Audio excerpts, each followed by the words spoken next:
And now let's take a look at who you guys think could be in the college football playoff with the Capital One fan votes. As far as the top teams are concerned, it was a pretty uneventful day. Alabama ran over Kentucky. Ohio State, a pretty close game against Indiana at home. A lot of people didn't expect it to be that close. And Cincinnati got another big win against a high-powered UCF offense. So my top five look the same. Jess, you got some change over I got there? a little bit of a change. I'm going to start with Texas A&M. Still got them at number 5. Love the way Kellen Mond's playing. Last time we saw them, they beat South Carolina 48-3. They've had their last 2 games postponed against Ole Miss and Tennessee. They need to get those played to really try and press the committee. The big change for me is going to be Ohio State. Now, last week I had them number 3. I'm moving them down to number 4. From what I've seen through 4 games, I don't think they're as talented a team as they were a year ago, and that's okay. Yeah. If they win out, they're going to get in the college football playoff. I'm worried about the secondary. They're giving up way too many plays in the passing game. Gave up 491 passing yards against Indiana. They don't have Okudah and Arnett at corner like they did a year ago, 2 first-round picks. So I think the 3 teams I have ranked ahead of Ohio State right now are more complete at this point. Number 3, I'm going with Clemson. And, of course, they have the loss at Notre Dame. Notre Dame's my number 2 team. Clemson obviously banged up in that one. I think when they're healthy and they get Trevor Lawrence back and they get all those big playmakers on defense, they're still one of the best teams in the country. Notre Dame, the physicality on offense and defense, we know. Ian Book's playing better. Can't wait to see them take on UNC next week. And like you, Joey, I've got Bama number 1. Mac Jones, to me, should be the front runner right now for the Heisman Trophy. Defense is getting better, but they got to play Auburn next, who they've lost 2 of the last 3 to, so that's going to be interesting to watch. And here's what's interesting to me is the fact you move Ohio State down. And typically speaking, as we go through our rankings year in and year out, I usually don't react week to week when teams have a tough game. So Ohio State moves down. It'll be interesting on Tuesday, though. The real college football rankings come out. We'll pay attention to see where Ohio State is now. They've had a tough game against Indiana. Finally had a real game against a top 10 opponent. We'll see what the committee does with Ohio State. Matt, back to you. Yeah, Joey, that's going to be interesting as well because you've got teams like Jesse mentioned. Clemson hasn't played in a couple of weeks. They got Trevor Lawrence coming back. Their game against Florida State postponed. You may agree with the boys, you may not. Here's a look at some of the big games coming up this Saturday. You've got the Iron Bowl, Notre Dame, North Carolina. Don't forget to give your Capital One fan vote via SportsCenter's Twitter handle on Monday. Tennessee came into their game against Auburn having lost 4 straight, all by double digits. We had good Bo Nix. You know what? Put this in a box and give me a Baker's dozen. I think Greg McElroy said that. It's good in this offense now the last couple of weeks. Somebody else other than Seth Williams making big plays deep down the field at receiver. And this is Jarrett Garantano and why he would get benched later. Smoke Monday, 100 yards. And Tennessee had almost 100 more total yards in Auburn in this game, but it's plays like this, the mistakes made by Tennessee, and that's why Auburn goes on to win. Auburn wins. Iron Bowl looming. Mississippi State, Georgia. Hey, welcome back to college football. JT Daniels, first start since August 31st, 2019, while at USC. JT was good. Jermaine Burton, 46 yards. What this Georgia offense has been missing is accuracy on the deep ball. You got guys like Jermaine Burton, a freshman with speed. Give him a chance. Hey, and you know what? Find him again for a touchdown. And they gave him 8 chances. He had 8 catches, 197, and 2 touchdowns in this game. Ties it up at 17. Got some fight out of Mississippi State earlier. It was good to see that in Mike Leach and the Bulldogs. Later, Daniels, Burton again. 401 passing yards, 4 TDs for JT Daniels. He looked comfortable. He looked confident on that knee, of course, that he injured last year at USC. Then Will Rogers pass to Osiris Mitchell. Ball down at the 3. Mississippi State would go on to score the next play. Tied at 24. Now, Daniels wide open to Kearis Jackson for a 40-yard touchdown. Deep ball was great. It was. And what's interesting, Georgia had 8 rushing yards in this game. If you said they were going to have 8 rushing yards in any game this season, you would assume that they would lose. Don't trigger Georgia fans because they're finally excited they can throw the ball. Don't get them keyed up on the lack of running game. Either way, they hold on to win 31-24. Helmet sticker implications in this one. We'll get to that coming up in just a bit. How about the Battle of the Boot? LSU, Arkansas, 4:07 left in the fourth quarter. TJ Finley got the start for the Tigers, finds Jermaine Jackson. Miles Brennan out for the rest of the season with an injury. The true freshman quarterback, he looked good. He looked comfortable, surveying the field, working his progressions. 271 passing yards for TJ Finley. All right, Arkansas down 27-24. Felipe Franks looks to lead them to a win. 4th and 3. Completes Traylon Smith for the first down. Big completion. If you're an Arkansas fan, look, you might not win all your games, but this is a much improved Arkansas team that has been in every game. All right, a chance. College kicker situation. A.J. Reed. Ooh, that didn't look good off the foot at all. Little short. 5th straight year, LSU gets to win that boot 27-24. Trophy game. The final. Missouri, South Carolina, Battle of the Columbias. Mike Bobo's first game as interim head coach. Will Muschamp, as you know, was let go earlier in the week. Connor Bazelak, 20-yard pass to Toski Dove. After Muschamp got fired, everybody's opting out on defense now, including South Carolina's 2 starting corners, and that hurt them in this game. Dove falling backwards. Missouri would win this one. Final score 17-10. Still ahead on college football final. Could Michigan beat Rutgers? That's the question. And Penn State, they haven't won yet. Did that change Saturday? Plus, Nevada, 5-0. How about that? Going out west, the Pack 5-0. Go, Pack, go. Said it with a Packers accent. Not really accurate, but this is still college football final. It is college football final time, and we are going to start with a touchdown trifecta, courtesy of Tristan Gebbia, quarterback, Oregon State, taking on Cal. Gebbia, play action. This is what he's supposed to. Throw it to Tegan Quirentano for the 35-yard touchdown. Then Kitoriano, Oregon State takes a 14-7 lead. Off the toss, a reverse. Tyler Lindsey passes it back to Gebbia. This play always works. Right? Run it more often. Except when I used to run it. Everyone should run it. I don't think Philly Special existed when you were there. That's true. All right, so now he's thrown one, he's caught one, and he's run one. Gebbia, the quarterback sneak. I love it when we begin with some trifecta. Oregon State gets the win over Cal, 31-27. With that, welcome into college football final. Jesse Palmer, Joey Galloway, Matt Berry, so happy to have you along on another college football Saturday. Going into this weekend, the week before Thanksgiving, we ideated a couple of matchups in the Big Ten that were going to be very pivotal when it comes to those first college football playoff rankings that come out on Tuesday. Starting with Ohio State taking on Indiana in a game that Ohio State has won 25 in a row. Second quarter, game tied at 7. Give it to Big Master Teague. A virtual lock implication. Point total 66.5 for Joey. Ohio State wanted to run the football. Indiana runs that 3-3-5 scheme, smaller bodies on the field, so they were the more physical, dominant team up front. Good vision by Teague, good blocking downfield. 307 rushing yards for the Buckeyes, 169 courtesy of Teague. Ohio State up 14-7. Then Michael Penix finds David Ellis. Ellis fumbles. Baron Browning recovers it for the Buckeyes. And Indiana's going to go back and watch this film, and they're going to be kicking themselves. They turned it over 4 times. They had their chances in this game. You can't make those kind of mistakes on the road against Ohio State. So at this point, it's 21-7. Justin Fields runs left, makes it 28-7. He was running for his life. He was sacked 5 times. He probably avoided 10 other sacks, but because of his athleticism, was still able to make plays. So, guys, the route is on. Ohio State, 20.5-point favorites. Point total, like we said, was a big one. But Penix and Ty Freifogel, they stay in this game. Freifogel is second straight game, 200 yards. First time that's been done in the Big Ten. You can't play him man-to-man. So under a minute to play, 35-21. Penix, pick 6, Sean Wade, touchdown. Ohio State gave up 491 passing yards, but this was the one key play in man coverage. Sean Wade making a break on the ball. All right, so here we go again. Penix to Freifogel, game not over. What a catch, what a grab. Flag on the play goes against the Buckeyes, 56-yarder. Freifogel had 218 yards, and that's that man-to-man coverage that's given Ohio State problems this season. They've given up a lot of big plays. Key spot here. Ryan Day decides to go for it, 4th and 1, 7-yard line. Well, I mean, they were running the ball so well, but he goes play action, doesn't work. An opportunity to go up 2 possessions. Tom Allen's loving that. So all of a sudden, Indiana still has an opportunity. Penix under pressure, sacked by Pete Werner, and Ohio State survives 42-35. Now 26 straight against Indiana.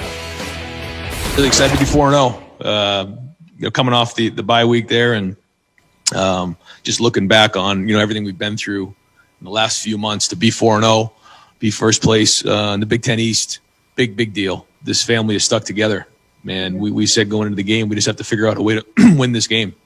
That's all that matters, is that you win, and that's just the way that we were all brought up in playing sports. You win the game, that's it. We just got to play better, and it's a really good football team we played. They're substantially elevated level of play compared to the other teams we've played so far, in so many different ways, but for our guys to be able to, put ourselves in that position and obviously give them credit for making plays, but we continued to battle to the very, very end. All right, so Justin Fields, not his best game, though he did get the win. The first game in Ohio State history with a 300-yard passer, 150-yard rusher, and 150-yard receiver. Master Teague, 169 yards. Garrett Wilson also had a big game, 169 yards. The other one in the Big Ten, Wisconsin and Northwestern. This is basically going to decide the de facto Big Ten West. Before the game, though, on Tuesday, Joey had some words about Northwestern. They got a bunch of Reese Davises out there running around. It's not the prettiest thing in the world, and it's not. yeah, very athletic, Reese. That's why I said that. Joey, what exactly does that? You know what? More on that in a minute. Peyton Ramsey to Charlie Mangieri back in the end zone for Northwestern. And what I meant is it's not flashy, but they get the job done. Ramsey, 23 of 44, 200 yards, 2 touchdowns. They find a way to make plays. So now you're calling Reese not flashy? No, he's not at all. All right. Graham Mertz downfield to Chimere DK. What action, yeah, 2-man route. I really like this freshman receiver, DK. They're finding ways to get him more involved in this offense, both running and catching the football. All right, so I tell you what, you know who Ramsey likes? 7-7 here, Ramad Shaquille Bowman, 25-yard touchdown. How about the play on the sideline? Now, Northwestern ran the ball for 24 yards in this game, so it was all pass game. And this is a great throw by Ramsey, but an even better catch by Bowman on the sideline. Shaquille 2 feet down. He's a talented player. We've called his name a couple of times this season. Under 9 to play, fourth quarter. Graham Mertz intercepted. Rough day for Mertz. Threw a few picks. Not exactly what we're accustomed to seeing out of the young quarterback. Northwestern 5-0 in the conference play for the first time since 1996. And remember what Galloway said Tuesday? Well, Pat Fitzgerald does. You want to know what college football is all about? How about these fighting Reese Davises right here? Huh, Joey Galloway? How about the fighting Reese Davises? As long as Joey Galloway keeps talking, we'll, I think, appreciate it. I think the guys heard him pretty loud and clear. Take that, fighting Reese Davises. Hey, look. Coach, it was a compliment, number one, because I think highly of Reese Davis. And Reese lets us know that he's a terrific athlete. I appreciate you watching the show, though. Congratulations on the win. And moving forward, Northwestern now controls the Big Ten West. It'll be an interesting matchup later on. He watched the show because he was on the show. Right. We interviewed him. Yeah, but we taped that, and then so he wasn't actually there. He was awesome job pulling a hamstring, backpedaling from your comment on He don't want none of me. I don't want you talking about Northwestern. He don't want none. I want to hear you on Northwestern about their defense. Reese Davis plays really good defense. He's a hell of a defender. And he can tackle. I've been really impressed watching Northwestern on that side of the ball this year, and they dominate. They really do sort of embody Pat Fitzgerald, the toughness, good football IQ. But here's the facts. They've got NFL talent on this defense. Patty Fisher at inside linebacker is 6'4", 260, and he makes plays. He's going to play on Sunday. It's a defense that rushes 4. They play big zone coverage. They don't give up explosive plays, and they get takeaways. Their cornerback, Greg Newsome, the guy getting the pick right here, he shut everybody down early this season. He's going to play on Sunday. So because of this defense and also because of Peyton Ramsey, the Indiana transfer, 3-year starter at Indiana, plays with composure. The moments never seem too big for him. So you've got Michigan State, Minnesota, Illinois. Yeah. They're going to win out, and they're going to get a shot at Ohio State in the Big Ten title game. If they win that, Joey gets a conference title ring. That's amazing. Motivator That's on the it. team. I mean, look out. If Reese Davis... I got my blue on. I got my Northwestern. It's purple, I'm pretty sure they're purple. purple. But it's, close enough. Okay. Dollar. Reese Davis, you know who wouldn't get that wrong? Reese Davis. Best I can do. I want to talk to you now about Ohio State, the other big game of the Big Ten. Justin Fields going to look back at this and say, this wasn't my best game, but I think I did enough to get the win. And it's the first time all season long we've seen Justin Fields look human. He had 11 incompletions coming into this game and 11 touchdowns. And so when he doesn't have his best game, if you're good like Ohio State, you turn to the run game. We've seen Justin Fields really good at this game at times. Indiana leads the Big Ten in center blitz. They're bringing pressure. But on the back end, they've had issues covering Justin Fields, recognizing the blitz. Great pickup by the back, the tight end. They stay in. This is a max coverage play. You only send out 3 receivers into the route. And Justin Fields delivers a strike downfield to Wilson. You mentioned he had 169 yards receiving. He's the big play guy you can't leave alone. Now, this is a Justin Fields that we've not seen this season. He had 3 interceptions in this game, but 2 of them were on plays like this, where he had options. He might be the best athlete on the field at the time when the Ohio State's offense is out there. We know he can make plays. This one he tries to do too much. He had 7 seconds in the pocket. While he's going down, tries to throw one downfield, and it's picked off. And so what we see now with Justin Fields in a game like this, he did throw for 300 yards. And so moving forward, it'll be interesting on Tuesday. That's when the first rankings come out. This was the first real test for Ohio State. It was at home. It was raining. Didn't look great. Closer game than anyone expected. Now, what does the committee say about Ohio State in a close game where they had a chance to blow them out? They're going to say they got a quality win against a quality opponent that was ranked in the top 10. So things seem to be kind of separating themselves in the Big Ten as we head into Thanksgiving week. You know where there isn't any separation? The Big 12. It appears that this one's going to go down to the final weekend of the season. We had Bedlam in Norman. Oklahoma has won 16 of 17. Spencer Rattler continued that trend early. Good run here, but a screen pass to Ramondre Stevenson. They really set this play up in this early score. And Palmer had this one, -7 for the Sooners. And then Rattler to Marvin Mims. What a catch. And this is one of the best defenses in the Big 12 in Oklahoma State. Rattler started 7 of 8 in this game, but how about the catch by Mims going up, bringing it down? You know, people say it about Gundy's team, best defense he's had, but we didn't see it early on. Mikey Henderson, 20 yards. A lot of good young weapons for Lincoln Riley. Mikey Henderson's a freshman tight end, but they hand the football off to him at running back, and they can obviously throw it. And then the Sooners defense, David Aguedu comes up with the interception, picked off Spencer Sanders. There's been an improvement in this OU team. It's been on the defensive side. They played much better. Watch the tip, but then the athleticism to get back on the ground. That's a defensive end. Long length, diving catch, and brings it in. And to be perfectly honest with you guys, this game was never a game. This is the key for Oklahoma. When you have an offense as explosive as theirs, when you get takeaways defensively, that's a 14-point swing. This is on the ensuing drive. Touchdown pass to Theo Weiss. Yeah, Theo Weiss had a nice game. Rattler had a nice game. Finds Jeremiah Hall, who does the rest. And it was all Oklahoma. We've seen this before out of them. Early season loss, finding their style at the right time. Here's Lincoln Riley. Well, Coach, a huge win against this great Oklahoma State team. How important was your defense there at the stretch? The biggest cheer I saw from you all night was them not getting in the end zone in the fourth. We wanted to finish. We played great all night, really, and, you know, even though the game's probably in hand at that point, you want to finish and play to our standard, and we did that. How different is your team right now? It seems like all the pieces are coming together at the right time in the season. We've gotten better. We have. We're a lot different team than we were earlier for a lot of different reasons, but our guys have hung in there and fought, and we're starting to play some pretty decent football right now. All right, so Gundy now 2-14 against Oklahoma. Good for a 125 winning percentage. I try to attach good to that. Yeah. According to our friends at the Elias Sports Bureau, that winning percentage is tied for the worst against a Jesse had Alabama -30 taking on Kentucky. How about this snap gone horribly wrong? 36 yards, a loss of 36 yards. Turnover on downs. Alabama takes over good field positions. When they do, Mac Jones finds his guy, Devontae Smith. Devontae Smith had a big game, 9 catches, 144 yards, 2 touchdowns. More importantly, breaks the SEC record for career receiving touchdowns, now at 33. Broke Amari Cooper's. Now, Najee Harris. Boy, can this kid run. And this offense is on fire. They had 509 total yards. Big reason why Najee Harris, who now has 16 rushing touchdowns on the season. I'm telling you, just weapons everywhere. Up 21-3. They wouldn't stop, trying to keep Jesse's -30 looking good. John Metz at the third. And Mac Jones is at the top of a lot of Heisman lists right now, through 16 for 24, 230 yards and 2 touchdowns. Just in the first half, he was that good. 28-3. And then Jesse had to feel pretty good about it. Jesse gets the cover. Alabama, 20 straight games with 35-plus points. Nick Saban, he liked it. I think we played better as we went. I think we played better and better as the game went on. I think we got started a little slow, but really proud of the way our guys competed in the game. You got to give Kentucky a lot of credit. They played hard. They really, played well early, and we struggled a little bit early, but I was really proud of the way our guys bounced back and played for 60 minutes, and we got to play a lot of players, so that was great.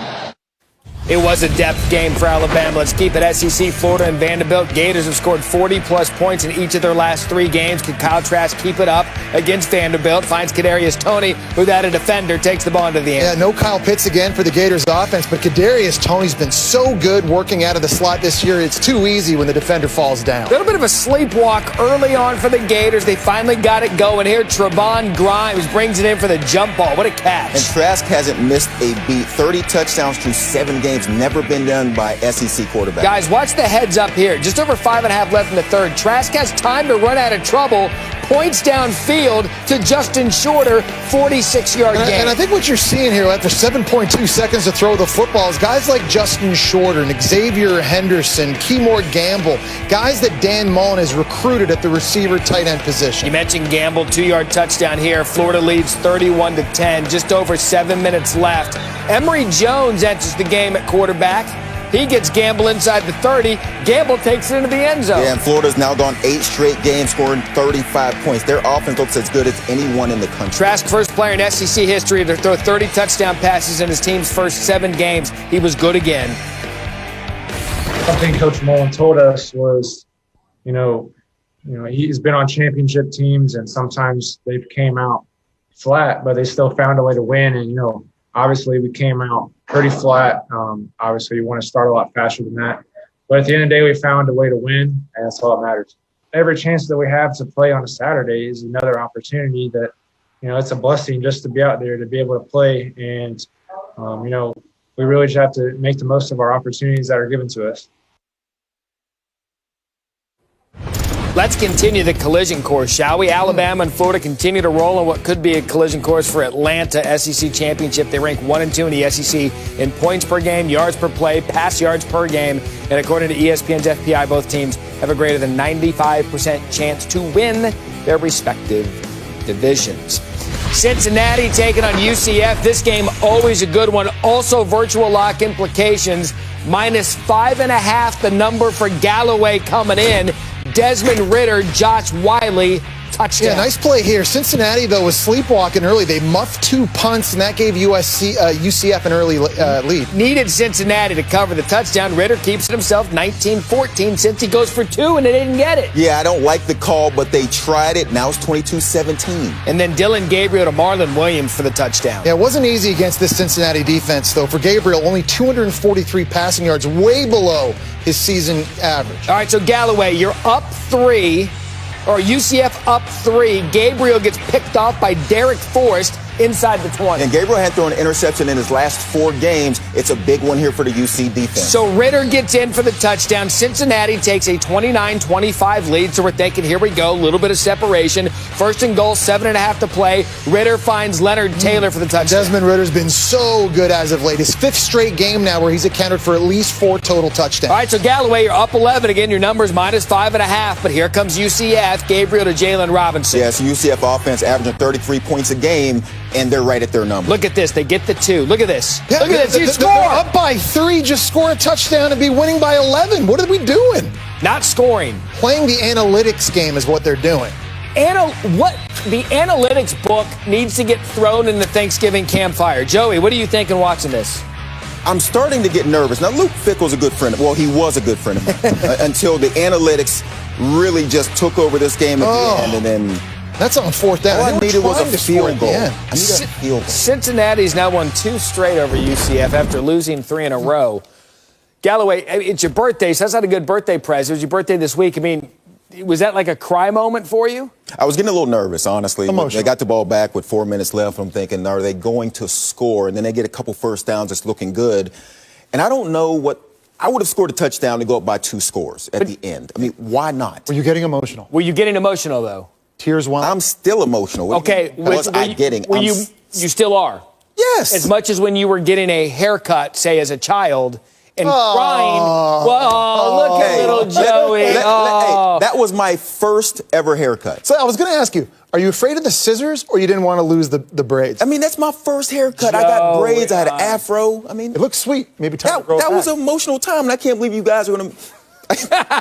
We're going to bring it back. It was a bad day. That hurt. Cincinnati brought it. Let's go now to the Pac-12. Do they have any teams available for the playoff? Some would say Oregon, still the best opportunity. UCLA, true freshman Chase Griffin gets his first career start. Tell you what, Griffin acquitted himself quite well, trying to run away, but he was hit by Noah Sewell. Yeah. Coughs up the ball. True freshman Noah Sewell gets the hit, coughs it up. McKinley's there to scoop it and score. Noah Sewell would leave the game with what looked like a serious injury. He was carted off. That's going to be a big blow for this Oregon defense. Turnovers, Oregon was so good at last year. Coming into this game, they were the worst team in the Pac-12 with takeaways. Very opportunistic. Then Tyler Shuck to Devin Williams, 19-yarder. And Shuck keeps this offense rolling. And you didn't know how he'd play this season and getting his first starts, and he looks pretty good. How about this? Watch C.J. Verdell. Coughs up the ball. Look at this bounce to Quantrez Knight. How about Quantrez Knight? goes from Maryland to Kent State, now at UCLA, and he's Johnny on the spot. Seems like the natural destination and progress. Then Griffin to Greg Dulcich, 32-yard touchdown. It really looked like Chip UCLA Kelly takes was the going to lead. knock off Oregon. It looked like they was going to have enough offense to stay in the scoring battle with a chance to win it. Okay, guys, this is with 6 seconds left in the half. Griffin makes the throw. It's picked off.